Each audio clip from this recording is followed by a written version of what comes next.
এবার লিটন দাসের উপর চরম খেপলেন বিসিবি সভাপতি নাজমুল হাসান পাপন। কারণ দুর্বল জিম্বাবুয়ের বিপক্ষে আবারও 0 রানে আউট হলেন এই ওপেনিং ব্যাটসম্যান। তাই তো নাজমুল হাসান পাপন বললেন, এমন ব্যর্থতা মেনে নেওয়া যায় না। তার কারণ লিটন দাসকে অনেক সুযোগ দেওয়া হয়েছে। 8 বছরের কেরিয়ারে লিটন কুমার দাস সবসময় বাজে পারফরমেন্স করছে এই বছর। তাই তো সামনে টি-20 বিশ্বকাপ, লিটন দাসকে আর সুযোগ দেওয়া হবে না। লিটন দাসের পরিবর্তে ওপেনিংয়ে তাই খেলতে পারেন তামিম ইকবাল। আমি যে কোনো মূল্য হলেও তামিম ইকবালকে দলে ফেরাবো। সামনে টি-20 বিশ্বকাপ, তাই তো আমাদের বিশ্বকাপের চিন্তা করেই তামিম ইকবালকে যেভাবে হোক দলে ফেরাতে হবে। কারণ লিটন দাসের এমন অফ ফর্ম আমাদের ভোগাচ্ছে। লিটন দাসকে অনেক সুযোগ দেওয়া হলেও সেটা কাজে লাগাচ্ছে না লিটন কুমার দাস। তাই তো আমরা তাকে আর সুযোগ দিতে চাই না।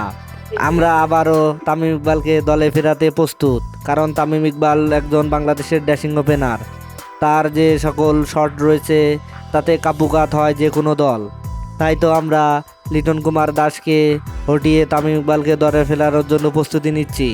হ্যাঁ দর্শক, আপনি কি মনে করেন আবারও তামিম ইকবালকে দলে ফেরানো উচিত? তাহলে অবশ্যই আপনার মূল্যবান মতামত কমেন্ট বক্সে জানিয়ে দিবেন। ধন্যবাদ। আল্লাহ হাফেজ।